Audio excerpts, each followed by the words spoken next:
Doing great. It's a weird week. No Bruins between Tuesday and Saturday. It was it's a weird week coming up on some big games.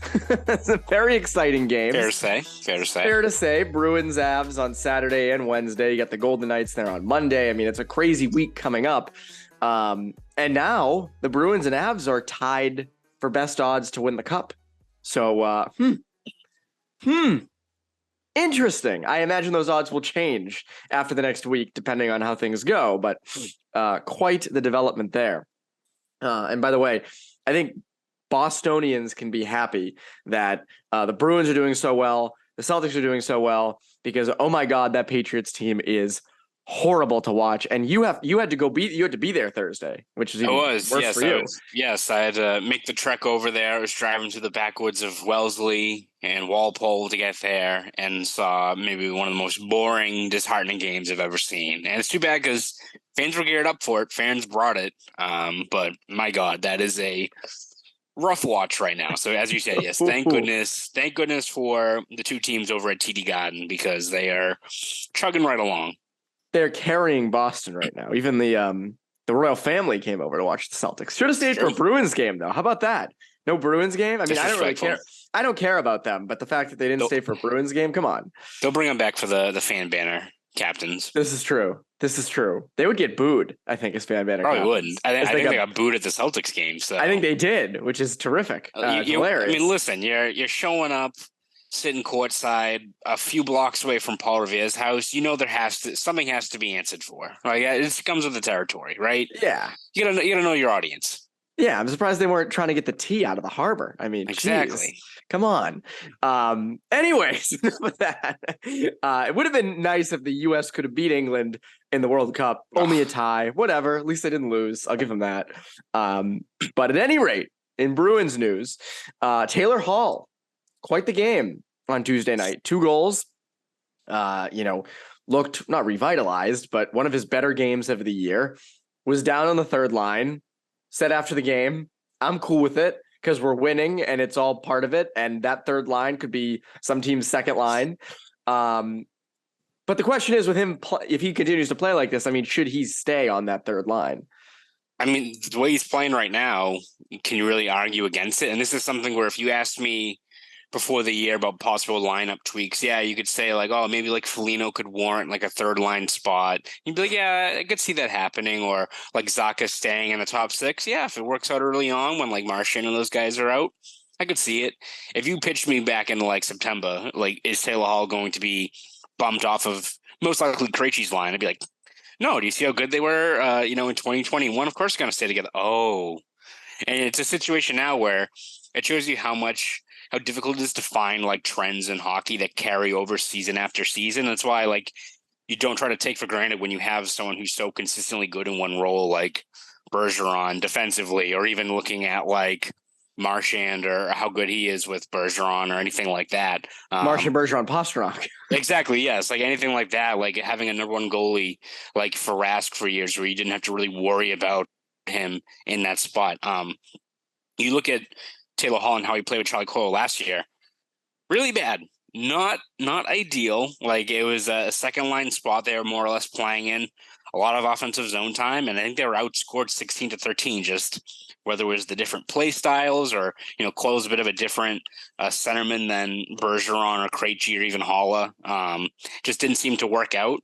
And this year it looks seamless, right? And Hall said post game that you think he needed to learn a little bit more about how a guy like Charlie Coyle plays and play to his strengths.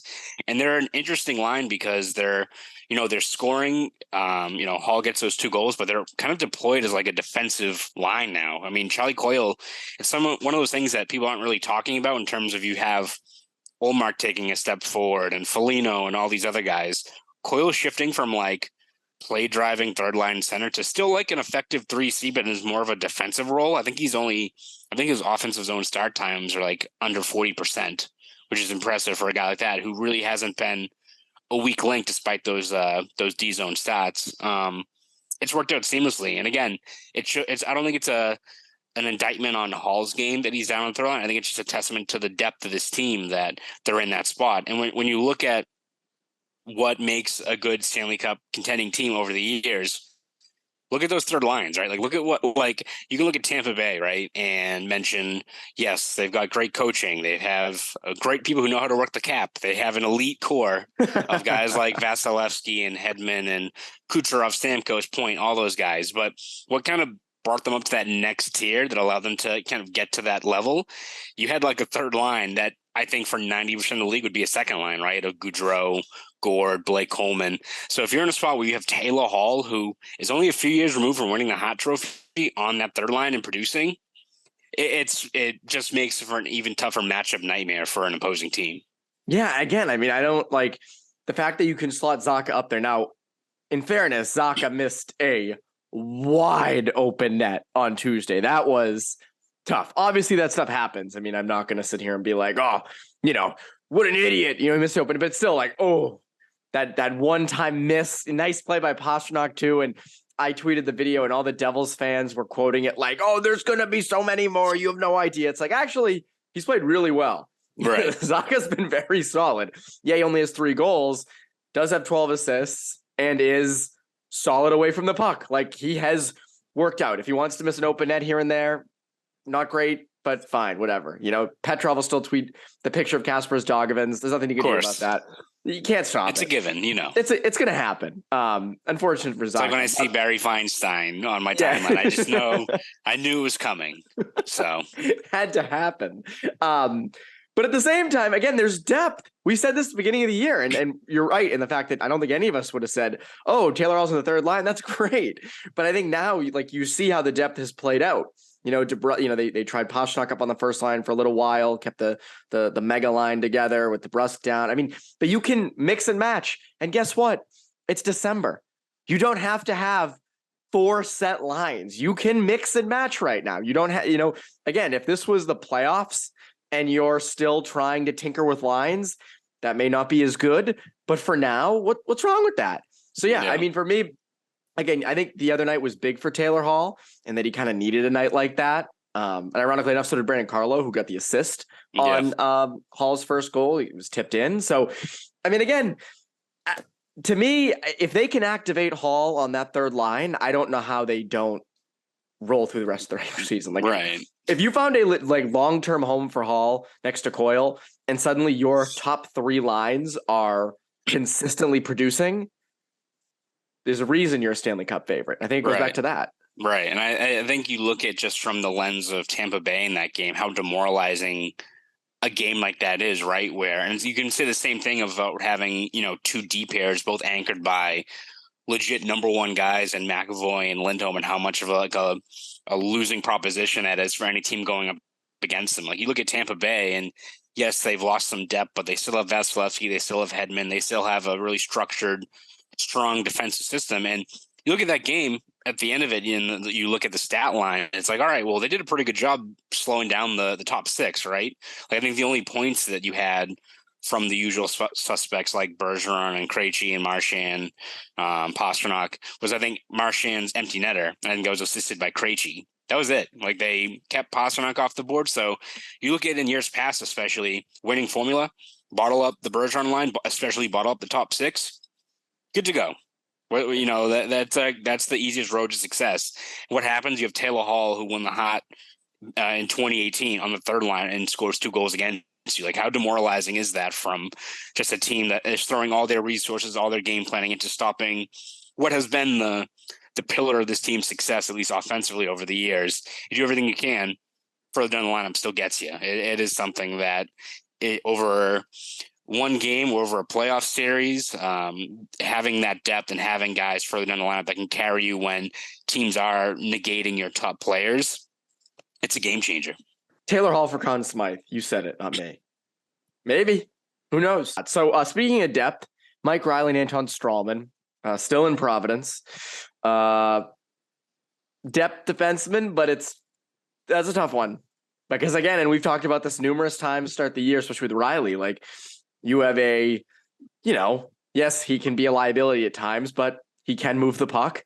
And Stralman is a depth guy. I mean, to me, it feels like you're going to probably keep Stralman and use him in a depth role down the line potentially, and then deal Reilly. I don't know. What do you think? Yeah, I think it's a situation where, I think credit has to be given to Evan Gold and those guys that crunch those numbers in terms of, accommodating, Derek Forbort getting off LTIR without making a trade ahead of time. That's what we all were worried about, was that, Forbort's going to be stuck in this limbo more or less in terms of not being able to play until you moved out a certain amount of cap, and whether it be, using that LTIR space or banking cap space, all those things that multiple wrinkles that go into it in terms of managing that cap and the day-to-day part of it.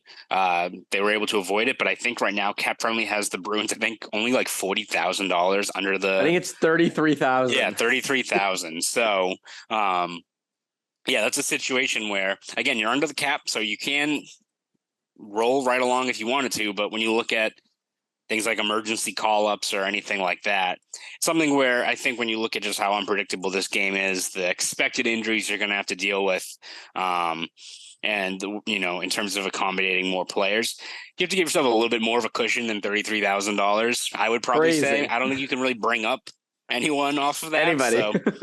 So I think it's something where it does feel like something still has to give. And it does make, I think, the most sense. So long as I think Stralman's good with kind of being that, back and forth fringe guy.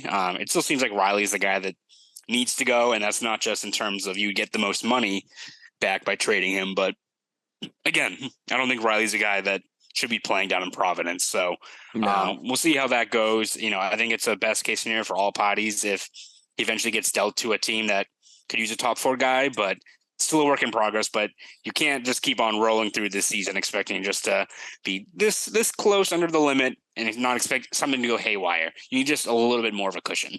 You can fly by the seat of your pants like this one time, and then it's like, all right, all of our luck has been used in this moment. I don't know if we can do this again. And it's the same thing. And I don't know what you're getting for Reilly, because again, the cap hit is not outstanding. So it's not like, you're getting this top four defenseman for $1 million.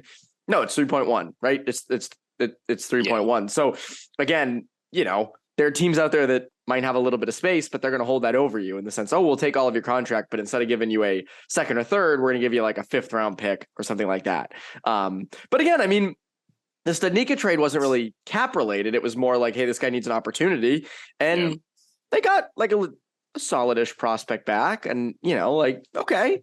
So I'm interested to see what, if and when they deal Reilly, kind of what the return on that is. Cause again, if this was like last year or the year before, probably the year before, like after he went on a tear to end the 2021 season, would probably be like, damn, like he might go for like a second in a prospect. I mean, he might get you something. And now it's a little bit different just because he's gone down to Providence and devalued a bit, which is unfortunate. Because again, not a bad defenseman. We said this in the preseason. Like he had some good preseason games. He had some good flashes. We thought maybe with Montgomery's system he'd fit in better, but they just don't have the space. There's no space back there for him. So, unfortunate situation. I wonder when that trade takes place, because gotta figure.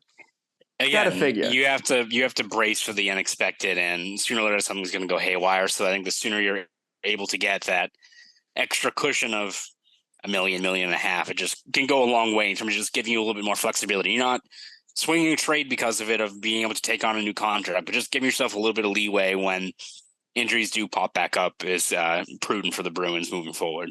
Happens to everybody. Injuries. Crazy when you think about it. Anyways, an interesting topic we want to talk about is what must the Bruins improve upon, which is not something we've discussed much of this year because they've been so damn good. Yeah. They've been too good. So we're not going to be like Felger and Maz, though, and be like, they need to lose, They need to lose. They need to lose. Cannot have the President's Trophy. No, that's like kind of for sure. That can't happen. But it's funny, New Jersey technically has more points than the Bruins right now. They have 2 games in hand, but they do have more points. But you have to think that Devils team, I don't know. I have a weird feeling that they're not going to finish the season in number 1. Maybe I'm wrong. Who knows? I'm not a Devils hockey expert. Could be wrong, but I just look at that roster and I go, okay. We'll see. Goaltending. Vanacek's been good so far, but I don't know. It's a tough one. That's a tough one. But still, I don't want the Bruins to win the President's Trophy. I think nobody wants that to happen because it's a curse. Can't have that happen. But I'm not rooting. We are not rooting for them to lose. Just to root for them to lose. But Connor, what is something that the Bruins should improve upon in your opinion? Yeah, I think one area, maybe it's overarching to say 5-on-5 play, but I'll maybe focus on one player, is Brad Marchand, who you look at his baseline stats, he's over a point per game. But when you look at where his value has been in years past, it's been that multi-tool, power play, penalty kill, especially 5-on-5. Over the years when the Bruins were really reliant on that power play, Marchand's probably the most consistent, even strength contributor, especially offensively.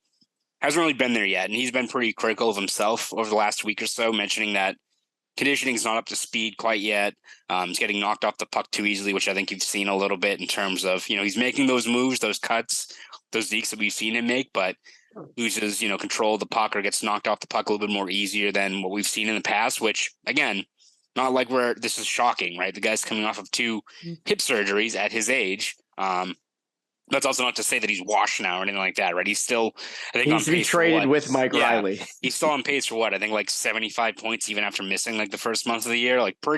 He's still a very, very good player. But I think when you look at how much of a lift and how much more impressive this overall offensive unit can be once Marchand's back playing at his typical level, that's not to say he's going to be a guy that he was maybe in 2018-19 where he had 100 points. But if he just hits maybe back to 85% of what he was in 5-on-5 play, it just makes this team even more dangerous in terms of if you got Hall down the third line, the usual guys on the second line, and Marchand's, finishing more of those plays next to Bergeron and Marchand, next to Bergeron and DeBrusk, you're in a spot where, I don't know how you match up against that team because already, Bergeron's well on his way to another Selke right now. Like I think teams only scored 3 5-on-5 goals against him so far. So Insane. if they start making that a little bit more lopsided in terms of actually burying chances on the other end of the ice, I don't know what you do, Evan.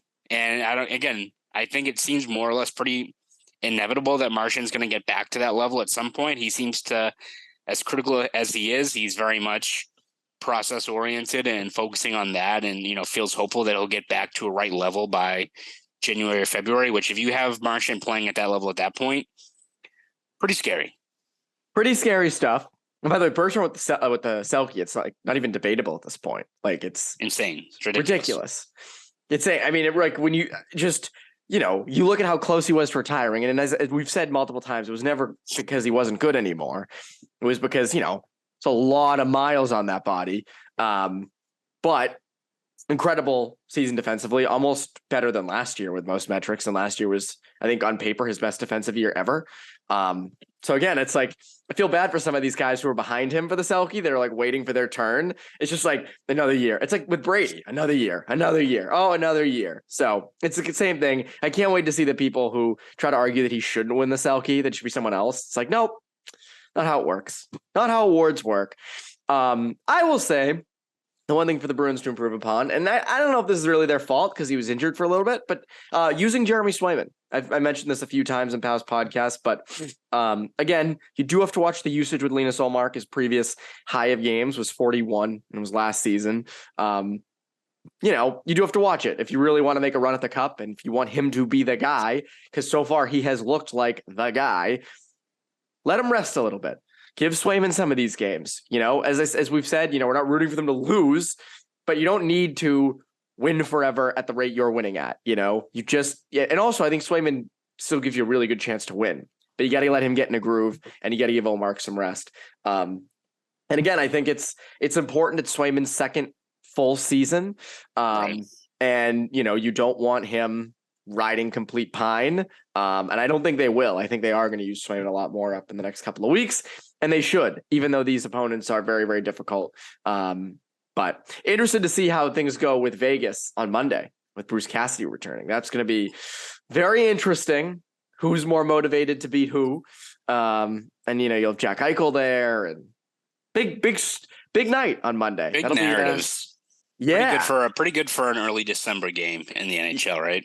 It makes it better on you for when you're creating that content. Just so much to talk about. And what can people look forward to from you over Boston Sports Journal? Yeah, we're going to have you covered every step of the way throughout this season in terms of game reports, columns, features, Q&As, podcasts, all that good stuff. day in and day out. So please subscribe over at bostonsportsjournal.com. Want to follow me on Twitter? You can at ConorRyan_93. Go do all that. That's Conor Ryan, Evan Marinofsky, Poke the Bear listeners. Have a great rest of your week.